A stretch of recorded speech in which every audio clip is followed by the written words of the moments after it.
जय श्री राम। नमस्कार मित्रों, बड़े समय बाद जुड़ना हुआ आप लोगों से। कुछ सांसारिक कुछ पारिवारिक कारण रहे होंगे। दिवाली दशहरा सब बीत गया है, विवाह का अच्छा खासा सीजन भी निकल गया है और होते होते आ गए वापस हम लोग राम मंदिर के बनने की सीढ़ी पर। अब रामलला का मंदिर बनने को एकदम तैयार है। प्राण प्रतिष्ठा राम मंदिर की होनी है और लगभग सभी सनातनी, संपूर्ण देश बहुत ही खुश है।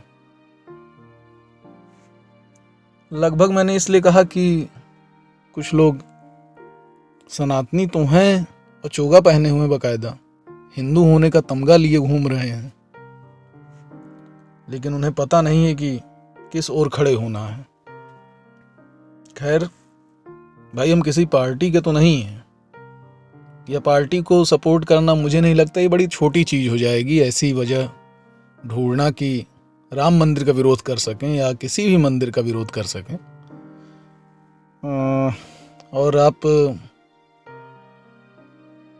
उस साइड खड़े हों जिस साइड अधर्मी और क्या क्या नहीं झेला गया है। पीढ़ियाँ 50 साल से, 500 साल लोग कह रहे हैं, लेकिन 50 साल तक आप अपने आसपास के बुजुर्ग, जो वृद्ध, जिनके मुंह से आपने सुनी होगी कहानियाँ या कहीं पढ़ा होगा, उनको आपने देखा होगा कि वो कैसे अपना राम मंदिर से जुड़ाव महसूस करते थे। आपको बता दें, 2003 का समय है जहाँ तक मुझे याद है। 2003 में जब अयोध्या कहना भी ठीक नहीं होगा, अयोध्या जी कहना ठीक होगा, अयोध्या जी में खुदाई चल रही थी। उस समय अखबार के पहले पन्ने पर उसी से जुड़ी हुई खबरें छपती थीं। एकाएक अखबारों की बिक्री भी बढ़ी थी। एक अखबार को 25-30 लोग आराम से सुनते थे और पूरी तन्मयता से सुनते थे। अच्छा लगता था और बड़े बुजुर्ग कहते भी थे कि लगता है कि अब मंदिर बन जाएगा।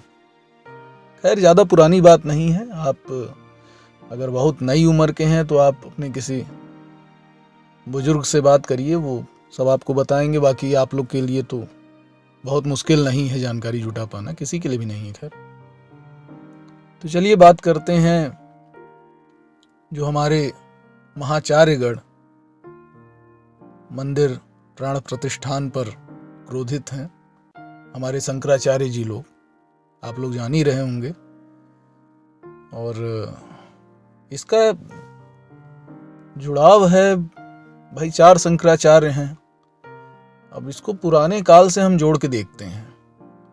जो हमारे ग्रंथ हैं, वेद हैं, शास्त्र हैं, पुराण हैं, उनसे जोड़ के देखते हैं कि पुराने समय में भी कुछ गलतियां हुई हैं और कुछ उससे जो है मिलान करके देखते हैं। जब पांडवों को वनवास और अज्ञातवास पर भेजा जा रहा था और उन्हें लाक्षागृह में भस्म करने का प्रयास किया जा रहा था, तब वहां पर भीष्म पितामह थे, वो चुप थे। उन्हें पता था सब कुछ। और जब कश्मीर में हिंदुओं का नरसंहार और निष्कासन हो रहा था, जब वहां लाउड स्पीकर पे बाकायदा अनाउंसमेंट होता था कि आप हिंदू हैं, आप चले जाइए, अपना घर खाली कर दीजिए, तो ये चारों शंकराचार्य, सभी शंकराचार्य और भी बहुत लोग, सिर्फ इनको भी नहीं कहा जा सकता, लेकिन ये लोग चुप थे। भाई, बहुत बड़ी पदवी पर हैं ये लोग। महाभारत में युद्ध में भीष्म पितामह ने अपने व्यक्तिगत प्रतिज्ञा और प्रतिष्ठा को धर्म के ऊपर रखा। अस्त्र शस्त्र लेकर अधर्मी कौरवों के पक्ष में खड़े हो गए। जब द्रौपदी का चीरहरण हो रहा था, तब भीष्म पितामह, द्रोणाचार्य, ये लोग चुप्पी साध कर बैठे थे। ज्यादा दिन नहीं बीता है, आप लोग जान रहे होंगे अच्छे से, जब कांची कामकोटि पीठम के शंकराचार्य स्वामी जयेंद्र सरस्वती जी को दिवाली के दिन पूजा करते समय घसीटते हुए गिरफ्तार किया गया था, तो बाकी तीनों शंकराचार्य एकदम मौन थे। कहीं कोई आवाज, कोई वक्तव्य, कुछ नहीं, कोई प्रेस नहीं। खैर, जो भी हो, और इसी तरह आज जब हिंदू विरोधी सेनाएं कह लीजिए, या उनको मेरे शब्दों में तो दोगला कहा जाएगा, कुरुक्षेत्र के मैदान में हमारे ऊपर तीर पे तीर छोड़ रहे हैं, इस तरह उस तरह प्रेस करके, बुलाया नहीं गया। एक पार्टी तो यहाँ तक कह रही है कि हमें नहीं बुलाया गया, जिसमें से एक पार्टी ने 21 से 22 वकील कुछ शायद करके रखे थे अगेंस्ट में, जहाँ तक मेरी नॉलेज है, और एक ने तो बकायदा गोली चलवाई है, हर कोई जानता है। आज वो लोग प्रेस कॉन्फ्रेंस कर रहे हैं, क्योंकि कुछ समय पहले तक यही लोग वो पूछते थे, एक बड़ा बढ़िया जुमला चला हुआ था, मंदिर वहीं बनाएंगे, तारीख नहीं बताएंगे, ऐसा कुछ था। अब आज की डेट में कहीं कोई नहीं सामने आके कह रहा है कि तारीख तो आपने बता दी, अब तो बनने ही हम लोग दर्शन करेंगे। अब क्या रह गया है, कितनी पुरानी आस्था थी हमारी, और वो साक्षात रूप से साकार हो रही है। धन्यवाद हमारे जो रामभद्राचार्य जी हैं, जिन्होंने 441 साक्ष्य न्यायालय में प्रस्तुत किए, जिनमें से कुछ 300-350 साक्ष्य को न्यायालय को मानना पड़ा। उनका तो हाथ जोड़ के नमन करें तो भी कम है। और इसी तरह शंकराचार्य जी लोग जो आज बड़े परेशान हैं, ज़्यादा भी नहीं है, दिखावा है केवल, खैर, तो वो लोग समझ नहीं पा रहे हैं किस ओर खड़े होना है। अधर्मियों की ओर खड़े हैं, जैसे भीष्म पितामह द्रोणाचार्य कौरवों की ओर खड़े थे। जब रामलला हमारे टेंट में थे, उनका कपड़ा बदलने और उनका टेंट में अगर कुछ हो जाता था, उसको बदलने के लिए हमें कोर्ट के सामने जाकर वहां पर अनुमति मांगनी पड़ती थी। और आज वो लोग बता रहे हैं विधि विधान से नहीं हो रहा है, ऐसे नहीं हो रहा है, मतलब बिल्कुल ही जो है कोई तथ्य नहीं, कहीं से भी कोई जुड़ाव नहीं रहा आपका, और आज आप आकर के सारी मलाई चट करना चाहते हो। हमें आपको तो उससे मतलब भी नहीं है। हमारे तो रामलला का मंदिर बन गया, वहां पे प्राण प्रतिष्ठा हो जाएगी, हम आप दर्शन करेंगे, हम तो इसी में खुश हैं। लेकिन फिर भी ये बात करना बड़ा जरूरी लगा, मुझे बड़ा आवश्यक लगा। इसलिए मुझे ये बात आपसे सभी से, जो भी लोग सुने मेरी बात को, इसे आगे बढ़ाएं।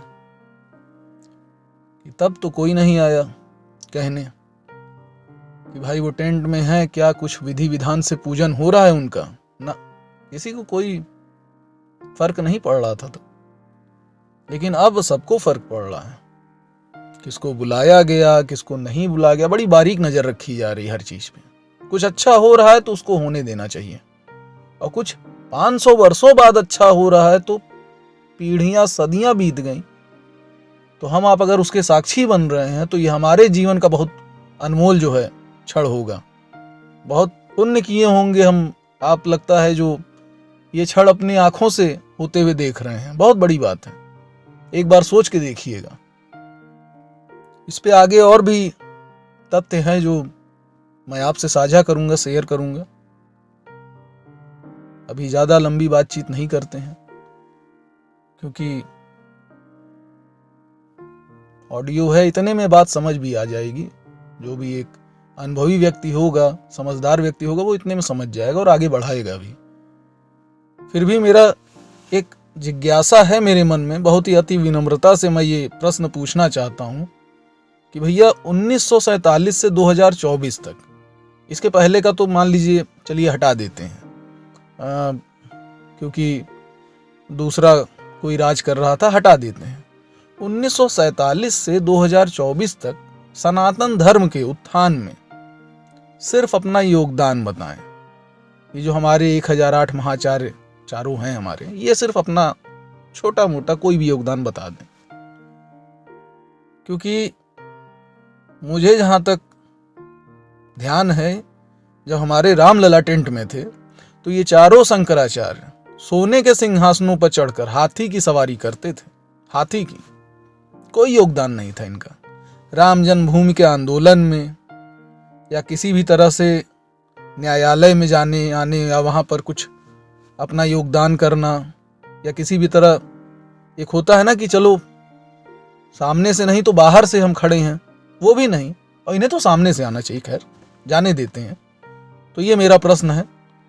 अगर आप लोग को भी लगता है कुछ किया है तो प्लीज़ बताएं मुझे, मैं जानना चाहता हूँ।